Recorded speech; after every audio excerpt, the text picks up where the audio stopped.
Halo teman-teman semuanya, kembali lagi di YouTube channel saya Venina Pos-Pos. Nah, di video kali ini kita mau bahas lagi soal-soal pretest PPG Daljab tahun 2023 dari soal-soal yang biasanya muncul ya di dalam pretest.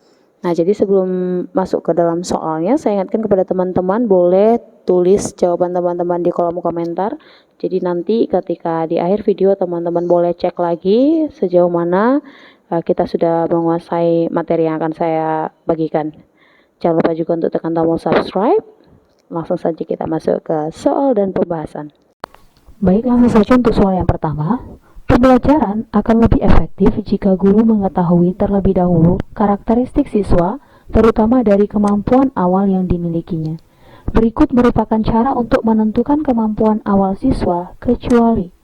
Nah, jadi teman-teman, di dalam menentukan kemampuan awal siswa, itu bisa dilakukan dengan beberapa cara, diantaranya itu dengan tanya jawab ya, tanya jawab di mana guru mampu atau akan mengetahui sejauh mana siswa punya pengetahuan terkait materi yang akan diajarkan gitu ya.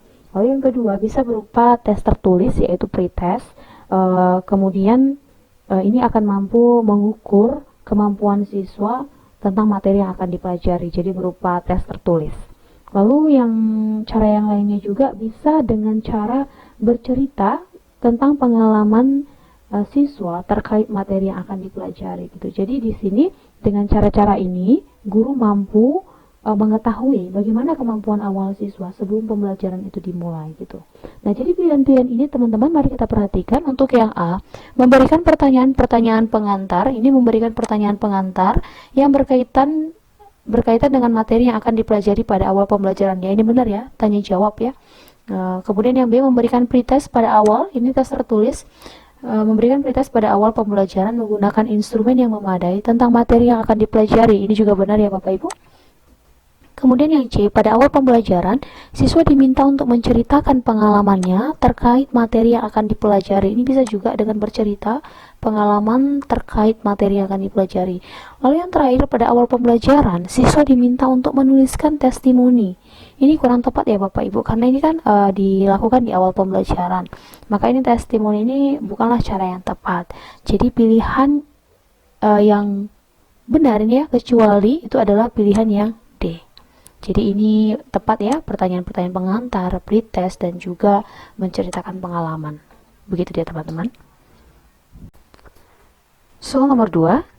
Dalam pembelajaran, guru menemukan bahwa siswa A selalu diam dan tidak memberikan jawaban apapun ketika ditanya oleh guru. Ketika diberikan kesempatan untuk bertanya, siswa A terlihat malu-malu dan enggan untuk mengajukan pertanyaan. Jadi dia malu-malu ya. Tindakan reflektif yang paling tepat dapat dilakukan guru berkaitan dengan hal tersebut adalah tindakan reflektif yang paling tepat. Jadi teman-teman, ini perhatikan kata kuncinya ya, tindakan reflektif yang paling tepat. Nah, jadi mari kita lihat pilihannya. A, langsung mencari solusi dan penyelesaiannya. Nah, B, mengklarifikasi terlebih dahulu mengapa hal tersebut terjadi, memastikan masalahnya, merencanakan tindakan, menelitinya melalui penelitian tindakan kelas. Wow. Kemudian yang C, segera merencanakan tindakan dan melaksanakannya. Jadi merencanakan tindakan dan melaksanakannya, mengobservasi kembali siswa A dan menentukan penyelesaian masalahnya. Lalu yang D, membiarkan itu terjadi secara alamiah, membiarkan ya, karena kemauan untuk bertanya dan menjawab pertanyaan tidak dapat dipaksakan. Maka Bapak Ibu, jawaban yang salah itu langsung kita eliminasi. Nah, yang pasti yang D ini bukan jawabannya ya, masa kita biarkan ya kan. Tentu ada solusi gitu. Nah, kemudian yang A, langsung mencari solusi. Langsung mencari solusi ini tidak tepat ya. Langsung mencari solusi, tentu ada dulu tahap perencanaan kan. Nah, kemudian mari kita lihat yang B dan C. Yang B ini mengklarifikasi terlebih dahulu. Mengklarifikasi, sementara di sini tindakan reflektif ya. Saya rasa kalau misalnya tindakan reflektif itu lebih kepada si guru gitu ya. Nah, jadi coba kita lihat yang C, segera merencanakan tindakan nih ya, direncanakan tindakannya lalu dilaksanakan, kemudian diobservasi lagi si siswa A, lalu menentukan penyelesaian masalahnya. Ini yang paling tepat ya teman-teman. Nah, jadi dalam menjawab soal-soal kasus seperti ini, Teman-teman perlu benar-benar membayangkan kejadiannya dan memposisikan diri kita sebagai guru dan juga sebagai siswa. Mana pilihan yang paling tepat sesuai dengan pertanyaannya. Selanjutnya soal ketiga, masalah-masalah berikut ini yang tepat dipecahkan melalui penelitian tindakan kelas adalah, nah jadi teman-teman sebelum kita baca pilihannya, saya mau jelaskan dulu apa itu PTK. Ya. Jadi PTK ini adalah siasat guru dalam mengaplikasikan pembelajaran dengan berkaca pada pengalaman sendiri ataupun dengan perbandingan dari guru lain. Jadi cara guru dalam mengaplikasikan pembelajaran dengan berkaca, ya, berkaca pada pengalaman sendiri. Jadi di sini guru berkaca pada pengalaman sendiri. Berkaca pada pengalaman baik sendiri maupun perbandingan dengan guru lain. Nah, jadi teman-teman ada beberapa kriteria masalah yang dapat dijadikan sebagai masalah dalam PTK. Ya, ada beberapa kriterianya. Nah, jadi kriteria yang pertama itu adalah masalah berasal dari kelas. Jadi di sini ada kriteria masalah. Jadi yang pertama itu berasal dari kelas.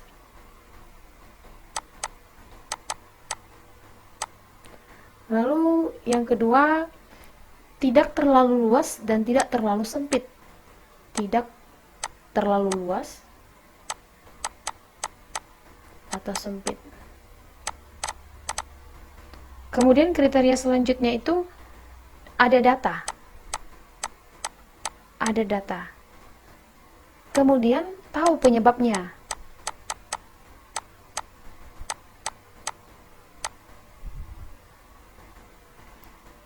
Dan yang terakhir, ada kemungkinan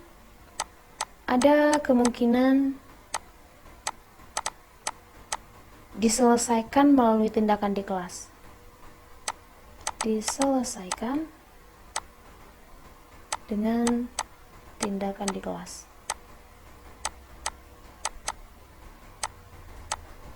Nah, jadi teman-teman, mari kita lihat pilihannya. Di sini untuk opsi yang A, seorang guru menyadari bahwa saat ini strategi pembelajaran yang dapat diterapkan dalam pembelajaran sangat beragam, sehingga guru tersebut ingin mengetahui strategi manakah dalam pembelajaran yang paling tepat di kelasnya gitu. Jadi ini berandai-andai ya, mencoba-coba. Ini bukan masalah yang tepat untuk dipecahkan melalui PTK. Kemudian yang B, seorang guru baru saja membaca suatu referensi yang menyatakan bahwa pendekatan kontekstual cocok digunakan dalam mengajar materi dalam pembelajaran, sehingga guru tersebut ingin membuktikan kesesuaian hasil penelitian tersebut di kelas yang diampunya. Jadi di sini bukan pembuktian ya. Di PTK itu bukan pembuktian, tetapi pemecahan suatu masalah yang ada di kelas gitu ya, berdasarkan pengalaman. Jadi ini bukan ya. Kemudian C, seorang guru mendapati bahwa aktivitas belajar siswanya cukup rendah. Guru tersebut ingin memperbaiki kondisi itu melalui pembaruan pembelajaran di kelas yang diampunya dengan menerapkan model pembelajaran berbasis masalah. Nah, ini berarti ada ya, jelas ya, solusinya itu dengan menerapkan model PBL gitu ya. Nah, jadi itu jelas solusinya. Ya. Nah, jadi solusinya di sini adalah dengan menerapkan model pembelajaran berbasis masalah. Lalu yang D, seorang guru mendapati bahwa siswa-siswanya kesulitan memahami suatu materi. Ya, ini bisa jadi masalah.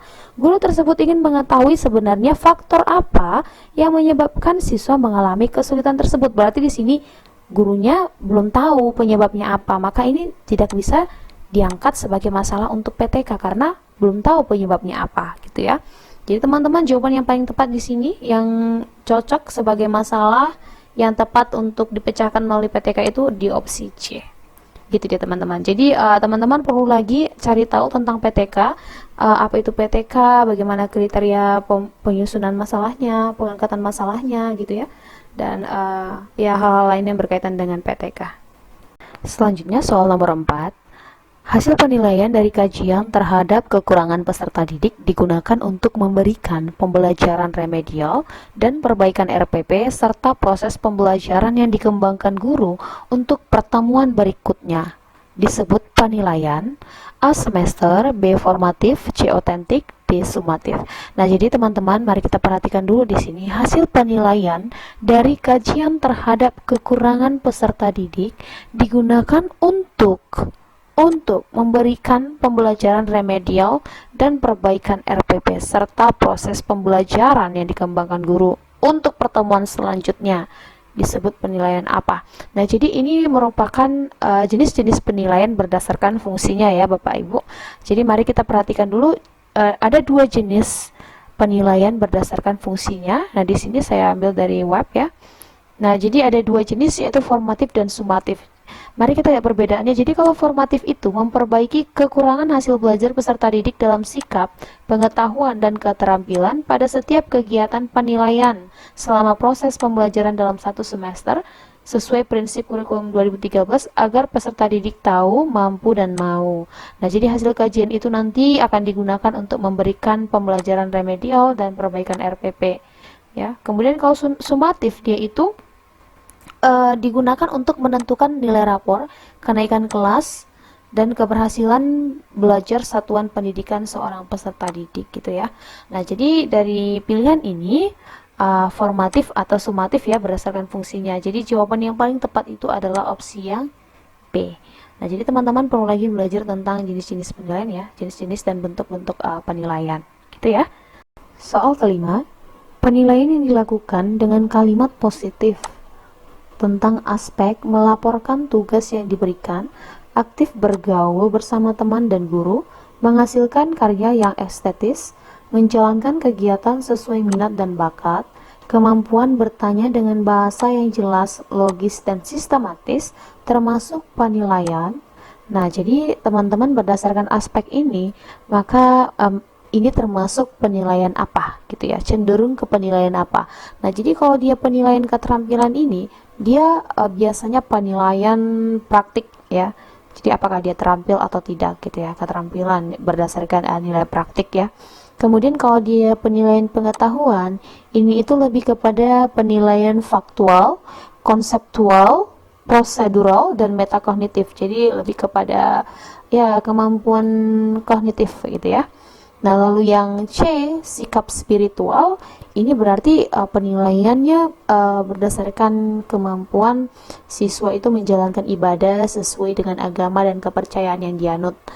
Kemudian terakhir ini adalah sikap sosial. Kalau dia sikap sosial ini lebih kepada penilaian tentang kedisiplinan, apakah dia jujur, lalu percaya diri, santun, dan lain sebagainya, yang termasuk nilai-nilai sosial ya.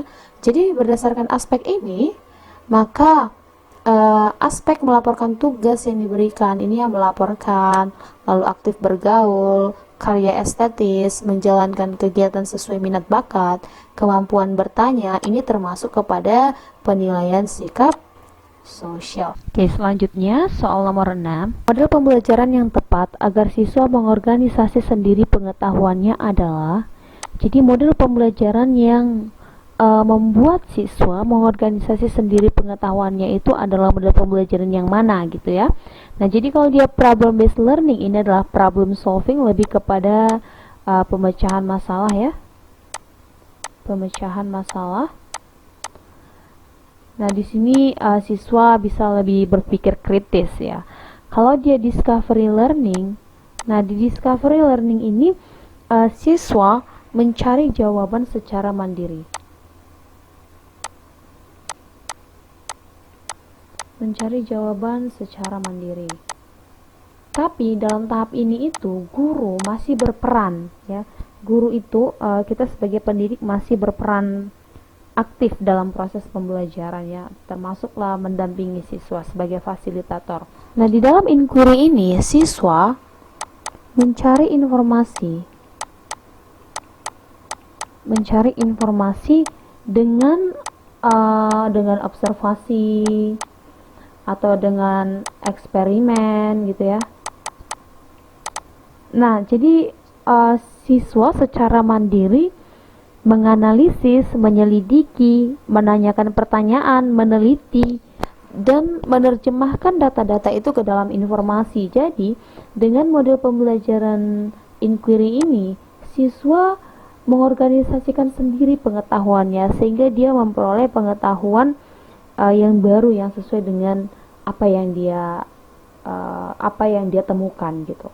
Sedangkan kalau dia project based learning, ini pembelajaran yang berbasis project ya, membuat project dalam kurun waktu tertentu gitu ya. Nah, jadi jawaban yang paling tepat untuk soal ini adalah opsi yang C, model pembelajaran inquiry yang mampu membuat siswa itu belajar mengorganisasikan sendiri pengetahuan yang dia dapat setelah melakukan observasi ataupun eksperimen dan lain sebagainya. Baik, soal yang ketujuh. Dalam ulangan harian, guru menemukan seorang siswa mengerjakan soal dengan cara yang berbeda dari cara pengerjaan guru. Sikap dan tindakan guru yang paling tepat terhadap temuan tersebut adalah, nah jadi di sini case-nya itu adalah siswa mengerjakan soal tapi berbeda dengan cara pengerjaan guru. Kita sebagai guru sikap kita apa? Gitu ya, yang paling tepat. Yang A, menegur dan menasehatinya supaya mengerjakan soal dengan cara yang telah diajarkan. Nah, teman-teman, mungkin kita di kelas akan mengalami bahwa dalam pengerjaan soal atau diskusi ada aja siswa yang menjawab soal atau mengerjakan sesuatu itu dengan cara mereka sendiri ya. Itu bukan berarti salah gitu kan, karena memang pada dasarnya setiap anak itu ya punya pola pikir atau kreativitas sendiri gitu loh. Nah, jadi kita nggak boleh menegur ya kalau misalnya jawabannya sama atau hasilnya sama, apa yang salah gitu kan. Nah, jadi saya rasa ini menegur dan menasihatinya tidak perlu. Kemudian yang B, membiarkan apa adanya karena itu cara siswa sendiri. Membiarkan ini kurang tepat ya.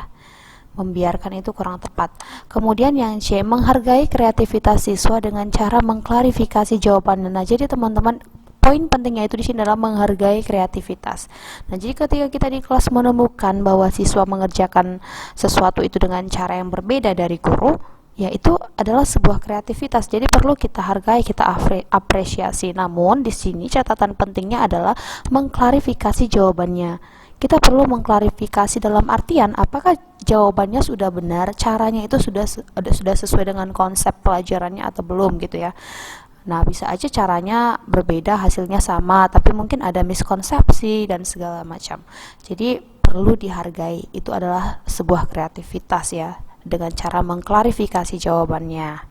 Lalu yang D, menjelaskan ulang cara pengerjaan oleh guru beberapa kali. Saya rasa ini kurang tepat ya, menjelaskan ulang cara pengerjaan guru, karena apalagi kan sekarang kan anak-anak atau siswa itu udah punya pola pikir tersendiri gitu dalam menyimak apa yang dijelaskan oleh guru gitu ya. Jadi ini jawaban yang paling tepat itu adalah yang C. Selanjutnya soal nomor 8. Pak Ridan, seorang guru SMP, menerapkan metode Cooperative Teaching and Learning atau CTL dalam pembelajarannya. Dengan demikian, para siswa aktif bertanya, belajar kelompok, melakukan penyelidikan, serta membangun pengetahuan dan pemahamannya sendiri. Pembelajaran demikian merupakan aplikasi dari teori belajar apa? Nah, jadi teman-teman perlu diingat lagi, dipelajari lagi tentang teori belajar. Di video sebelumnya itu juga ada beberapa soal tentang teori belajar yang sudah kita diskusikan ya. Nah, jadi teori belajar itu ada behavioristik, konstruktivisme, kognitif, humanistik. Ini semua adalah teori-teori belajar. Jadi teman-teman perlu perhatikan lagi, pahami lagi perbedaan dari masing-masingnya. Nah, jadi kalau behavioristik ini lebih kepada perubahan tingkah laku, perubahan sikap ya. Kalau dia konstruktivisme ini adalah lebih kepada proses di dalam menemukan pengetahuan gitu ya. Bisa itu dengan cara mencoba-coba, dengan cara eksperimen, pengumpulan data, informasi dan sebagainya. Kalau dia kognitif ini lebih kepada konsep atau kecerdasan intelektual ya. Nah, kecerdasan intelektual. Kalau dia humanistik ini lebih kepada memanusiakan manusia gitu. Nah, jadi dari metode cooperative teaching learning ini tadi, para siswa aktif bertanya, belajar kelompok, penyelidikan, membangun pengetahuan dan pemahaman sendiri, itu merupakan aplikasi dari teori belajar konstruktivisme ya. mencoba-coba juga iya, sampai siswa ini menemukan atau membangun pemahamannya sendiri. Jadi jawaban yang paling tepat itu adalah teori belajar konstruktivisme ya. Selanjutnya nomor 9. Berikut ini pernyataan yang benar tentang persoalan yang dipermasalahkan dalam penelitian tindakan kelas kecuali. Nah, tadi di soal nomor 3 kita juga sudah membahas tentang masalah-masalah yang bisa diangkat sebagai masalah untuk PTK ya. Nah, jadi di sini akan lebih mudah ya, teman-teman. Mari kita lihat pilihannya. Ini kecuali ya, pertanyaannya kecuali.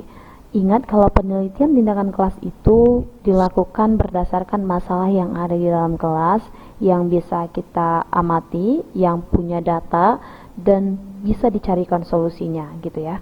Nah, coba kita lihat yang A, masalah dihasilkan dari kajian empirik dalam pembelajaran di kelas. Ini benar ya teman-teman, masalah dalam pembelajaran di kelas. Kemudian masalah bukan berasal dari hasil penelitian terdahulu, ya benar ya, bukan dari hasil penelitian terdahulu, tapi berdasarkan apa yang kita alami di dalam kelas. Masalah merupakan persoalan nyata, ya persoalan nyata dalam pembelajaran di kelas, ini benar ya teman-teman.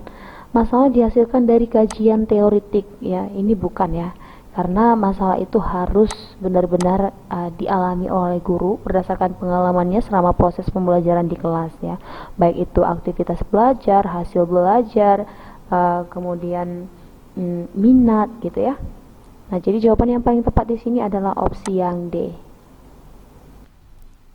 Baik, soal terakhir, soal nomor 10. Vygotsky mengemukakan prinsip bahwa kemampuan kognitif berasal dari hubungan sosial dan kultur. Model pembelajaran yang tepat diaplikasikan berdasarkan prinsip tersebut adalah, nah ini soalnya gampang sekali ya teman-teman. Nah ini perhatikan di sini kata kuncinya hubungan sosial.